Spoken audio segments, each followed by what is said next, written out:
Gyveno sykį auksinė žuvelė, kuri vieną dieną nusprendė pasiimti savo 7 aukso monetas ir išplaukti ieškoti laimės. Netrukus sutiko ungurį. Šis jos paklausė: "Ei, bičiule, kur keliauji?"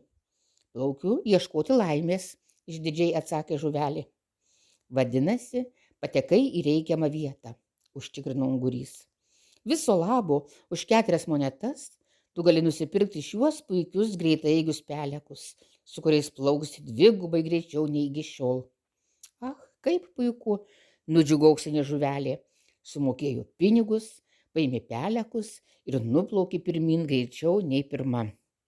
Įplaukė į vandenis, kuriuose karaliavo didžiulį sepija.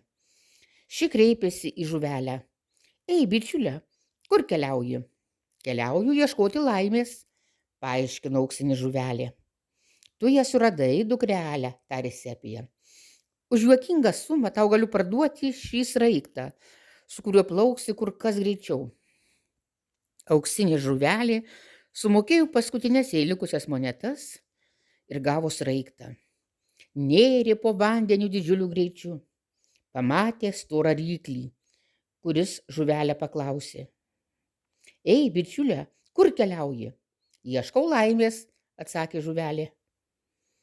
"Tu ją radai. Plauk tiesiai šiuo trumpiausiu keliu", patarė ryklys, rodydamas savo pražiotus nasrus. "Taip sutaupysi daug laiko." "O, labai ačiū", padėkojo auksinė žuvelė ir įsmuko į grobuonies ryklę, o po to buvo maloniai suvirškinta. Moralas: kas gerai nežino, ko nori, labai lengvai atsiduria ten, kur nenorėjo.